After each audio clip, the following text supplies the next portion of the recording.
Ini yang kemarin tanya mungkin tidak sempat Umi jawab karena sekilas saya baru pegang HP, anak saya sudah ambil lagi HP, astagfirullahaladzim. Jadi bukan diminta untuk dia pakai, ternyata ibunya jangan buka-buka HP kalau sudah dengan dia. Nur Ihsan kayaknya yang kemarin bertanya apa ya, PHP apa begitu. Jadi ini nilai PM kimianya.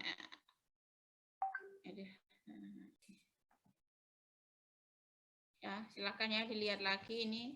Sudah Umi klik-klik ke atas kembali. Nilai PHB dari PG. Esai insya Allah bisa terselesaikan ya beberapa 1-2 hari lagi. Karena sudah ada sekitar 10 orang yang terkoreksi dengan hasil yang ya beginilah. Ternyata yang materi terakhir itu ya ada yang sudah fasih begitu. Ada yang belum. Ada yang full 15 poinnya, ada yang 10. Ada yang tidak dikerja juga ada ternyata dari 10 ini. Tapi ya nggak apa-apa, intinya saya koreksilah apa adanya ya. Oke ya semuanya. Ini adalah materi nilai PHPPG. Ada yang chat. Afwan Umi Marhani izin ke dokter.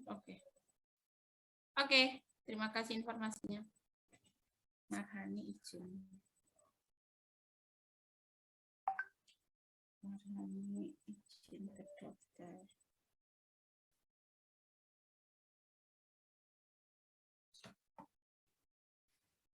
Ini tutup ya nilainya. Mari kita melanjutkan materi terkait dengan kristal yang sudah kristal logam yang sudah kemarin dipelajari. Ini mengingatkan kembali biar nanti pas masuk ke bab berikutnya mana logam.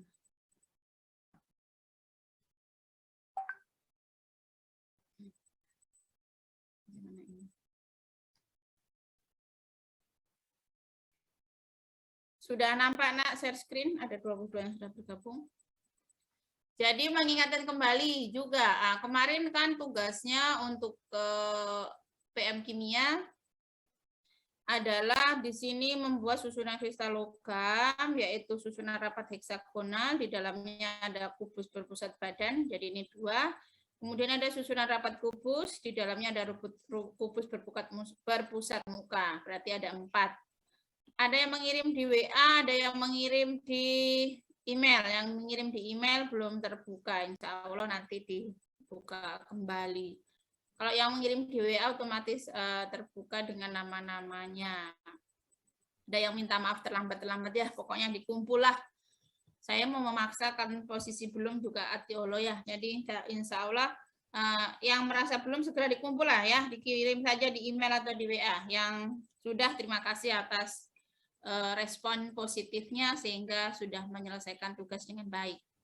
Nah, kemudian kenapa dimunculkan kembali ini? Karena untuk masuk ke berikutnya kamu harus mengingat kembali wujudnya. Jadi yang pertama untuk susunan atom dalam kristal logam dengan susunan kubus berpusat badan, diperhatikan bahwa kalau berpusat badan itu ada di sini karena ini susunannya kubus, berarti kubus berpusat badan ini di sekelilingnya ada 1, 2, 3, 4, 5, 6, 7, 8 atom.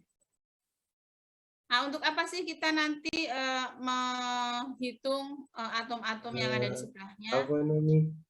Ya? Share screen-nya belum ada, masih loading. Oh iya, tunggu ya. Kalau begitu kenapa yang terjadi?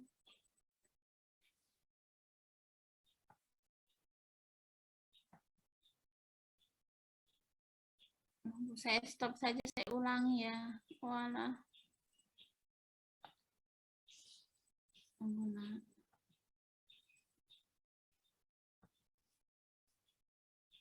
Sudah kelihatan?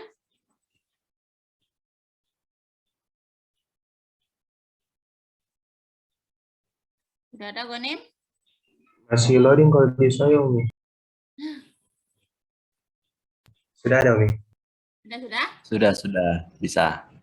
Oke. Jadi mengingatkan kembali. Jadi contoh susunan kubus berpusat badan ini ya, ini adalah sambungan dari heksagonal. Nah, di sini perhatikan bahwa di dalam satu atom ini kita ambil anggaplah pusatnya yang di tengah karena memang berpusat badan, maka satu atom ini akan bisa berikatan dengan 1, 2, 3, 4, 5, 6, 7, 8. Ini ya gambarnya ya. Ikatan-ikatannya. Sehingga di sini kalau ada istilah di sini, kayaknya saya perbesar, saya nggak bisa baca ini.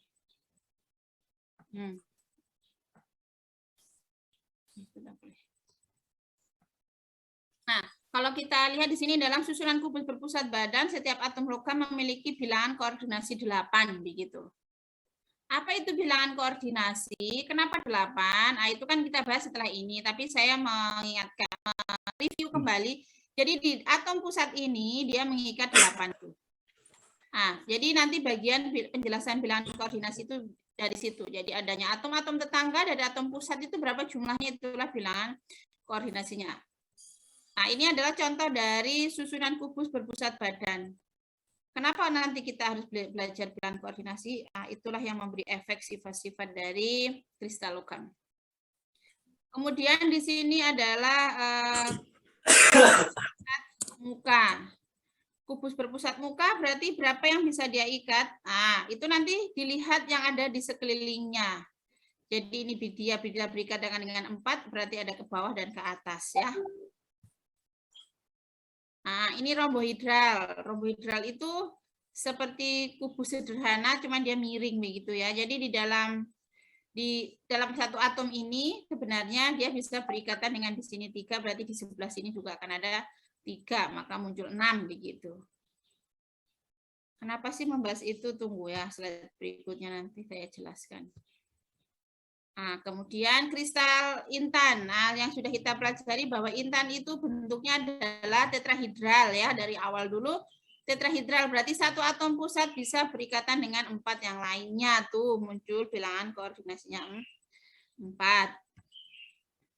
Nah, kemudian dari di sini susunan atom-atom kristal logam dalam bentuk-bentuknya kita bahasnya agak ke belakang saja dulu, ke slide yang nanti. Ngapain ini begitu? Untuk apa ini? Nah, ini nanti dari bentuk-bentuk logam ini. Tunggu nak ya, ada telepon dari Pak Rahmat. Halo, assalamualaikum Pak Rahmat ya. Saya lagi ngajar ngajar dulu apa?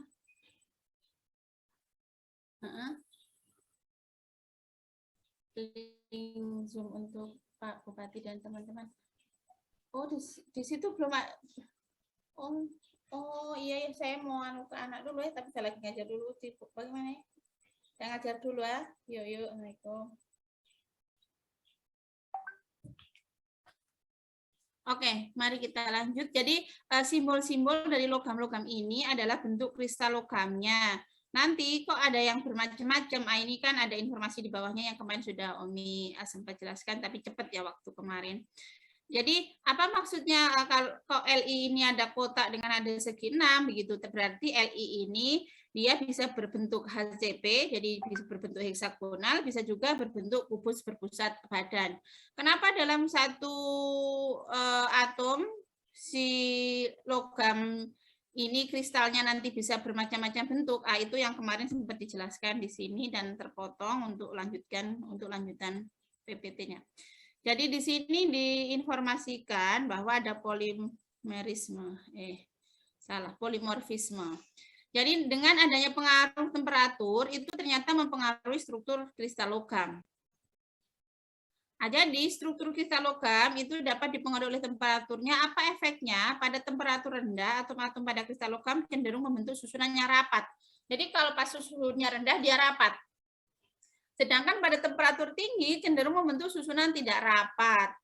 Hal inilah yang memungkinkan timbulnya gejala polimorfisme, yaitu kemampuan suatu logam untuk mengadopsi beberapa struktur kristal yang berbeda pada tekanan dan temperatur berbeda. Sehingga untuk satu logam itu bisa memiliki lebih dari satu susunan struktur kristal logam. Yang mana di sini ada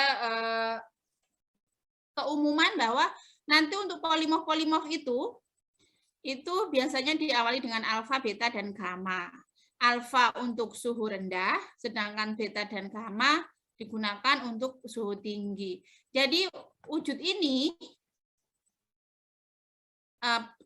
terjadi karena pengaruh suhu ya. Jadi suhu tinggi dia akan melebar, maksudnya dia merenggang.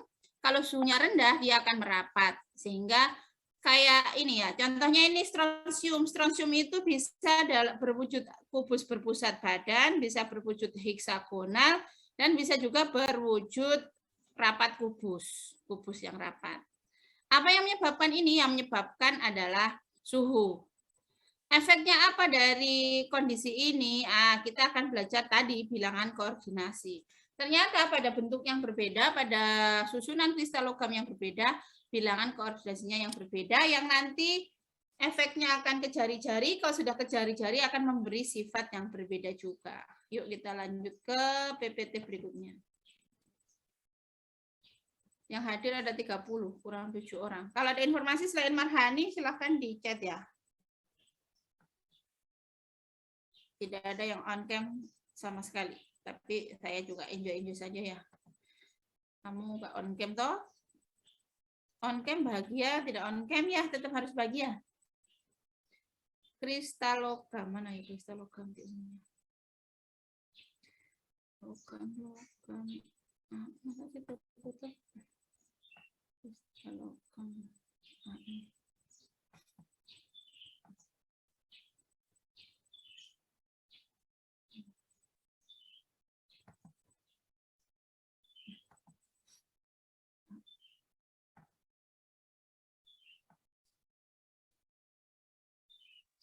Nah, jadi sambungannya tadi dengan berbagai macam bentuk, kita masuk ke konsep berikutnya yaitu jari-jari atom logam yang mana nanti akan membentuk berbagai macam model susunan kristal logam. Jadi seperti yang awal sudah kita pelajari dan sudah Umi sampaikan bahwa di dalam kristal logam itu yang pertama kita belajar tentang susunan atom-atom penyusun kristal logam, yang kedua adalah model-modelnya. Kemudian yang berikutnya adalah jari-jarinya, kerenggangannya, dan sampai ke bawah kenapa dia sampai berkilau itu akan kita bahas. Apa sih efek dari berbagai macam bentuk dari kristal logam itu? Tentunya untuk tahu sifatnya dimulai dari berkenalan dengan jari-jari atom logam begitu. Jadi dalam ilmu kimia, kristalografi, dan ilmu material, bilangan koordinasi yang tadi sempat disebut-sebut adalah jumlah atom tetangga yang bersebelahan dengan suatu atom pusat di dalam sebuah molekul atom kristal. Jadi kenapa tadi kok si Intan itu 4? Karena satu atom pusat itu bisa mengikat 4 yang lain. 4 tetangganya, maka di situ bilangan koordinasinya ada 4. Dan yang lainnya tadi sudah sekilas dibahas. Cara untuk menentukan bilangan koordinasi tidak sama dengan molekul dan kristal itu. Jari-jari atom logam, jadi kalau bilangan koordinasi itu adalah atom-atom tetangga itu berapa jumlahnya, tetangganya itu jaraknya berapa, maka jarak dari atom pusat ke tetangga itu dikenal dengan jari-jari atom logam yang didefinisikan sebagai separuh jarak antara dua inti atom logam yang berdekatan pada kristal logam. Jari-jari atom logam dipengaruhi oleh bilangan koordinasinya. Jadi bilangan koordinasi itu mempengaruhi panjang pendeknya dari jari-jari atom logam. Fakta eksperimen, jadi ini dari eksperimen yang sudah dilakukan oleh para saintis, menunjukkan bahwa jari-jari atom itu cenderung bertambah panjang dengan semakin besarnya bilangan koordinasi. Jadi semakin banyak tetangganya, begitu ya, semakin banyak tetangganya, maka di situ jari-jari dari si atom pusat itu akan semakin panjang. Kenapa? Kita bisa menggunakan analogi. Kalau kita dekat dengan tetangga sebelah, satu lah begitu. Ya berarti kan hanya sebelah saja kan yang akan kita maksudnya yang memiliki hubungan baik. Kemudian ada sebelahnya lagi, depannya lagi, samping belakangnya lagi, samping kanan, samping kiri, depan, belakang, atas, bawah begitu. Semakin banyak di situ atom tetangga, maka di situ otomatis kedekatannya juga akan semakin berkurang untuk masing-masingnya, karena dalam waktu kita menggunakan variabel kontrol ya begitu. Dalam waktu yang sama misalkan begitu, maka kita harus berbagi ke yang lebih banyak begitu. Jadi di situ semakin banyak, semakin besar bilangan koordinasi, begitu jari-jarinya akan semakin memanjang. Itu pun kalau secara bentuk geometri itu untuk memproporsionalkan, menseimbangkan atom-atom itu untuk berikatan dengan atom pusatnya ya. Itu fakta eksperimen dari para ahli kimia yang mempelajari tentang kristanologi. Selanjutnya dari sini, di sini adalah tabel contoh dari bilangan koordinasi dengan jari-jarinya. Jadi ini data. Jadi data ini adalah fakta dari eksperimen bahwa bila bilangan koordinasi atom logam itu 12, ini yang paling maksimal ini, maka jari-jari relatifnya adalah 1.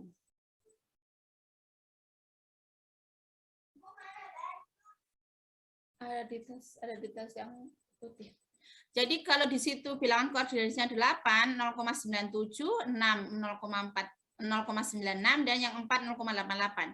Jadi pada faktanya data realnya diketahui bahwa semakin kecil bilangan koordinasinya, maka jari-jarinya relatif juga akan lebih kecil. Jadi dia berkorelasi. Jari-jari relatif atom logam berkurang dengan berkurangnya bilangan koordinasi atom logam. Jadi dia berbanding lurus. Nah, ini adalah contoh penghitungannya. Jadi contohnya di sini adalah hitung jari-jari atom Na untuk susunan rapat kubus apabila jari-jari atom Na untuk susunan kubus berpusat badan adalah 180,2 pm. Kok muncul ini bagaimana ya begitu? Mari kita lihat. Ini adalah bentuk dari Na. Na itu bisa dalam bentuk rapat kubusnya dan bisa dalam bentuk tunggu. Apa Adik? Tunggu ya. Saya yang di sini dulu Ibu aja. Tunggu. Tunggu sebentar ya, ada gangguan teknis.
Oke, mari kita lanjutkan. Jadi di situ ini adalah contohnya Na ya. Jadi ada dua bentuk. Di situ dia bisa berbentuk HCP ataupun BCC.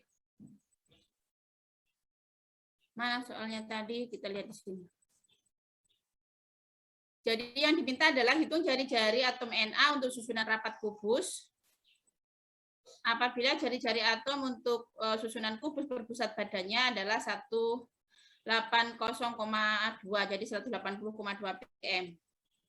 Nah, di sini untuk susunan kubus berpusat badan dengan rapat kubus, ini bilangan koordinasinya kan berbeda. Sehingga nanti otomatis jari-jarinya juga berbeda, begitu. pada susunan kubus berpusat badan, bilangan koordinasi atom itu 8. Tadi kita sempat menghitung ya, jadi di tengah 1, ke atas itu 4, berarti kalau 4 di bawah juga 4, ada 8.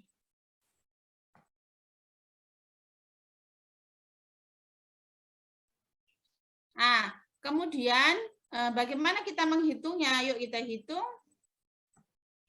Jadi, kalau yang kubus berpusat badan itu 8, sementara rapat kubus adalah 12, maka nanti kita bisa menghitung jari-jari atom Na untuk posisinya sebagai rapat kubus dengan bilangan koordinasi 12.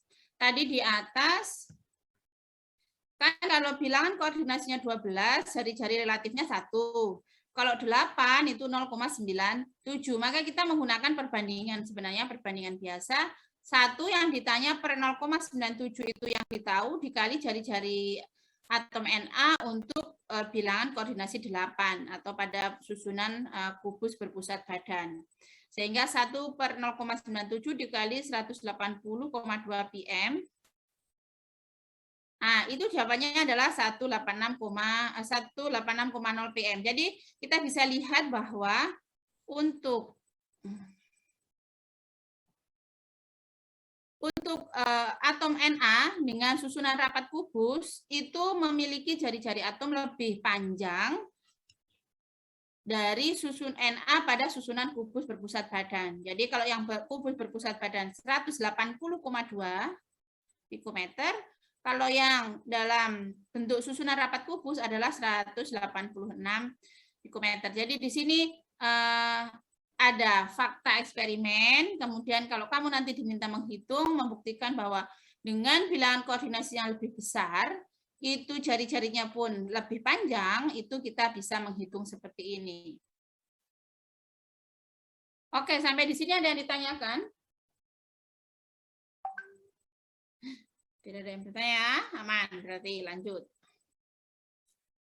Yang bergabung ada 30 siswa. Nah, sekarang lanjut jari-jari atom logam. Untuk membandingkan jari-jari atom logam, maka itu baru adil bila jari-jari atom logam tersebut dibandingkan untuk bilangan koordinasi yang sama. Jadi kalau kita mau membandingkan jari-jari atom logam alkali tanah, yang mana faktanya ternyata berbeda. Jadi logam alkali tanah di situ Be, Mgc, Asr, Ba. Nah, di sini kan kalau Be ini HCP ya, sama dengan CCP, begitu sama bilangan koordinasinya ini 12, ini 12. Ini juga, ini CCP, bulat ini CCP ya, yang ini kan heksagonal, yang ini adalah rapat kubus. Itu sama kan mereka bilangan koordinasinya sama-sama 12. ASR ini bisa macam-macam, intinya di luarnya juga adalah heksagonal dan rapat kubus juga 12, tapi BA ini adalah kubus ini kubus berpusat. Iya, hati-hati tapi ya. Oke. BA ini kan bilangan koordinasinya hanya 8. Tentunya untuk membandingkan tidak bisa. Jadi nanti dia harus dikonversi dengan sampai pada bilangan koordinasi yang sama. Jadi nanti kalau sudah dihitung dengan cara yang seperti ini, maka untuk jari-jari dari BA sendiri akan mendapati kondisi yang setara begitu. Jadi ini tadi datanya. Jadi cuma bisa melihat ini ya bahwa dalam alkali tanah gitu. Alkali tanah di situ BeMgC ASR ini bilangan koordinasinya sama-sama 12 di sini ya. Tapi BA sendiri adalah di sini hanya 8. Apakah bisa kita bandingkan nanti bahwa dari atas ke bawah itu jari-jarinya benar-benar semakin besar? Tentunya untuk menghitungnya, untuk membuat itu jadi sesuai harus disamakan dulu bilangan koordinasinya. Caranya bagaimana? Sama seperti tadi ya. Jadi nanti diasumsikan kalau ini adalah kubus berpusat badan, berarti koordinasinya 8, itu memiliki relatif jari-jari relatif 0,97, sehingga nanti ngitungnya ya sama 1/97 kali miliknya BA pada susunan ini. Susunan ini itu yang berapa? Yuk kita lihat. Mana tadi? Ini sudah ke bawahnya. Dari tabel jari-jari atom kristal BMGS-RCA, di situ bilangan koordinasinya 12 tadi sudah disampaikan, sementara BA bilangan koordinasinya adalah 8. Kenapa? Karena di situ bentuknya adalah kubus berpusat badan. Maka untuk membandingkan jari-jari, nah itu harus dikonversi ke bilangan koordinasi 12. Caranya seperti tadi ya, menghitungnya sudah saya jelaskan. Sehingga kita bisa tahu jari-jarinya dengan kondisi yang sudah disesuaikan dan jadi memenuhi konsep yang sudah pernah kita pelajari bahwa dalam satu golongan itu dari atas ke bawah jari-jari atom itu akan semakin besar atau semakin bertambah. Nah, ini tadi yang dibahas terkait dengan BA yang mana di situ hanya memiliki bilangan koordinasi 8. Setelah dihitung dengan dikonversi ke bilangan koordinasi 12 akan mendapatkan angka yang memang relatif besar dibandingkan dengan SR. Jadi 112, 168, 197, 215 dan di sini adalah 222. Ini adalah jari-jarinya untuk semua atom logam yang ada bentuk-bentuk kristalnya.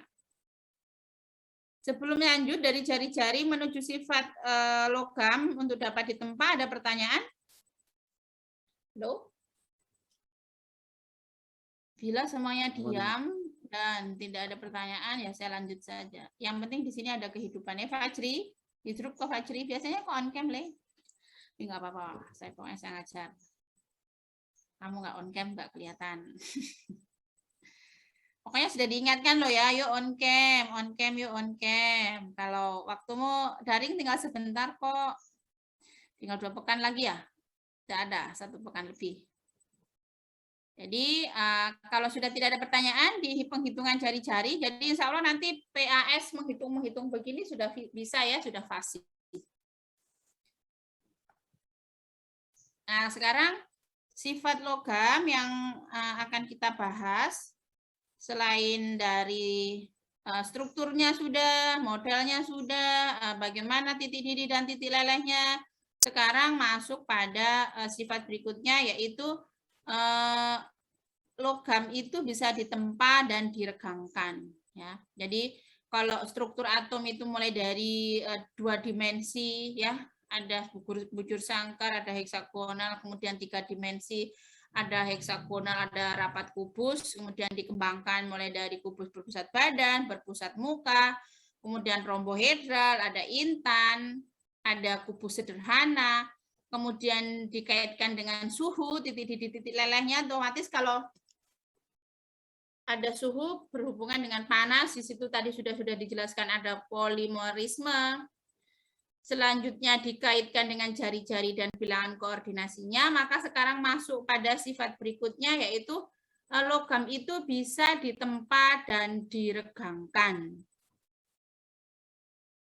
Apa yang menyebabkan logam ini dapat ditempa dan diregangkan? Sekali lagi kita belajar kristal logam, mesti di situ ada kaitannya dengan susunan atomnya.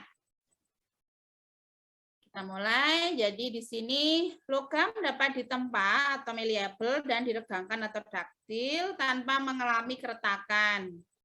Nah, sekali lagi ini apa penyebabnya? Tentunya berdasarkan model susunan rapat atom-atom logam. Pada waktu logam ditempa atau diregangkan, atom-atom logam yang terdapat pada satu lapisan menggelincir di atas permukaan yang lainnya. Jadi dia tidak patah, dia tidak rusak, tapi dia hanya menggelincir. Sehingga bentuk dari kristal logam itu ya seperti itu terus, begitu. Hanya nanti secara fisik bisa diregangkan, bisa ditempa. Bagaimana sih bayangannya? Ini bayangannya.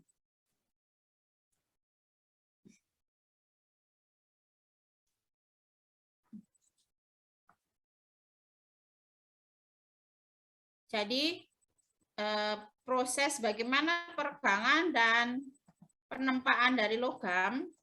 Jadi kalau nanti ada logam yang terstruktur rapat ya di situ atom-atomnya itu rapat begitu. diregangkan atau ditempa, pergeserannya itu per lapis. Jadi dia tidak lepas satu-satu, tidak. Sekali lagi, ikatan logam itu di dalamnya adalah atom-atom logam yang dikelilingi oleh awan elektron ya, di luarnya itu awan elektron mengelilingi sehingga ikatannya sangat kuat.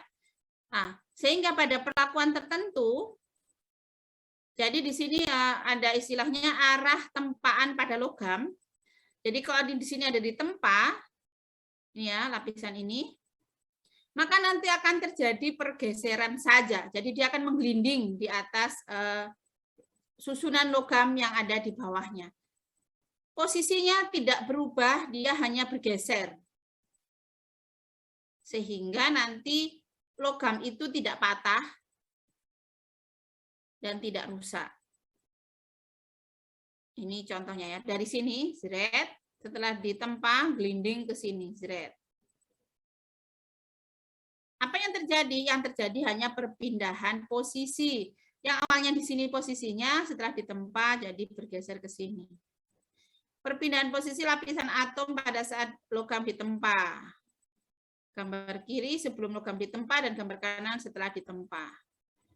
Jadi ini contohnya. Jadi kemudian kalau kita belajar, nggak usah belajar ya, ini ada di dalam kehidupan. Kalau kita punya pisau, kita punya sabit, kita punya cangkul, itu sudah tidak bahasanya tidak tajam lagi. Nah, apa sih yang dilakukan? Yang dilakukan adalah diasah. Apa sih maksudnya diasah? Biar geser dia. Jadi yang awalnya tebel, di situ awalnya tebel, asah itu akan menipis lagi, di situ akan terjadi pergeseran, jadilah tajam ulang.